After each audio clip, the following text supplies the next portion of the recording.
2024 mau jadi front-end developer, ini dia tools-tools yang harus kamu bisa atau kuasai untuk fit to market dengan industri. Oke, sebelumnya mungkin kamu pernah ngelihat kayak roadmap.sh atau juga di GitHub ada road to-nya untuk jadi front-end developer. Tapi kalau kamu bingung, coba aku rangkumin buat kamu. Chapter 1, Basic. Oke, sebelum ke tools, kita harus mengerti dulu konsep internet itu bagaimana, apa yang kita ketikkan sehingga muncul sesuatu itu bagaimana, bahkan sampai HTTP versus HTTPS dan masih banyak teori lainnya yang perlu kita tahu sebelum kita bisa ngoding. Oke, nextnya baru untuk tools di basic sendiri ada HTML, CSS, dan JavaScript. Itu udah pasti banget harus dikuasai. Karena apa? Kalau kamu nggak tahu, HTML, CSS, dan JavaScript itu ibaratkan sebagai kerangka dan juga sebagai muka atau wajah, juga sebagai otak yang menjalankan seorang manusia. Jadi bayangin seorang manusia tanpa salah satu dari kerangka, wajah, dan juga otak gitu. Bakal aneh banget gitu ya. Jadi JavaScript, HTML, dan juga CSS itu satu kesatuan yang harus banget dipahami dan gak boleh kelewat satupun. Jadi basicnya harus lumayan kuat dulu nih. Chapter 2, Framework. Nah, untuk framework ini agak tricky ya. Karena ketika kita mau bikin website, kita bisa memilih menggunakan bahasa JavaScript full atau kita bisa menggunakan bahasa PHP.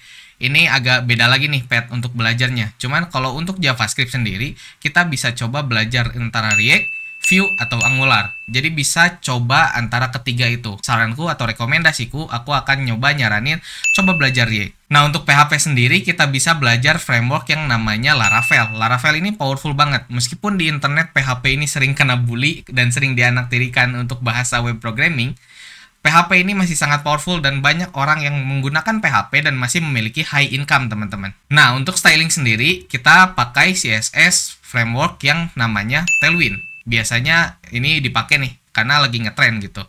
Dan kalau misalnya teman-teman perlu bikin CSS sendiri, coba jangan bikin CSS.css doang gitu, tapi coba pakai yang namanya Sass atau SCSS. Ini tuh lebih powerful dari sekedar CSS biasa. Chapter 3, API. Oke, ini tuh krusial banget ya buat seorang programmer. API atau Application Programming Interface. Apa sih API ini? Makhluk apa sih API ini? Kita perlu tahu itu, bahkan kita seorang front-end developer. Karena apa? Karena front-end developer juga berhubungan sehari-hari dengan yang namanya API. Selain membuat halaman UI yang sudah dibuat oleh desainer, seorang front-end developer juga akan mengimplementasikan API yang sudah dibuat oleh seorang back-end developer. Ibaratnya gini teman-teman, misal kita mau mengirimkan sebuah data, tapi kita nggak ngerti yang namanya API, maka data itu nggak akan kemana-mana selain di aplikasi kita gitu. Untuk kita simpan itu ke server, untuk kita simpan itu ke database, kita perlu yang namanya API.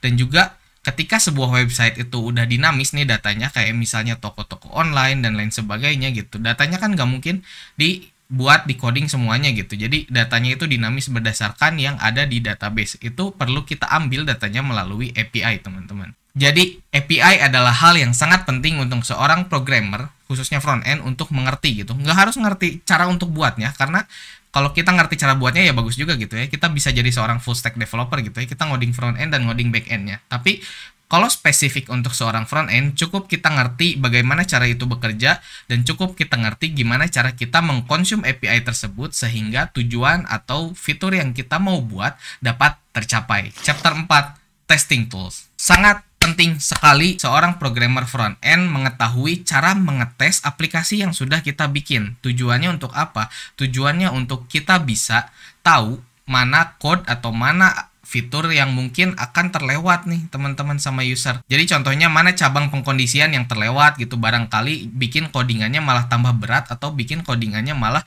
gak gampang dibaca gitu ya sama programmer lainnya. Jadi testing itu biasanya ada 3. Yang pertama unit testing, terus ada integration testing, dan juga ada end-to-end testing ya. Jadi user bakal testing juga ya di ujung gitu. Tapi sebelumnya kita ngelakuin yang namanya unit testing. Itu tuh hal yang paling basic yang seorang programmer front-end harus bisa lakukan.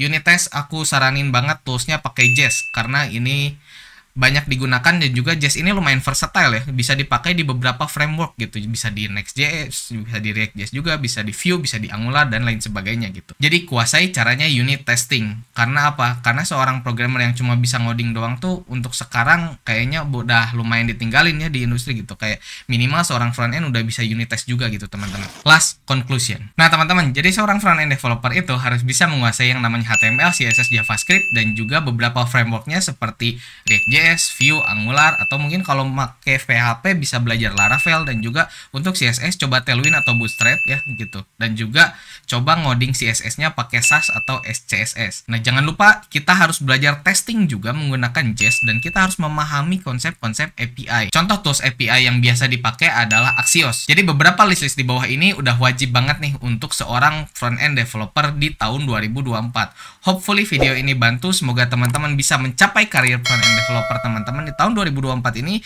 Jangan lupa subscribe. Cheers!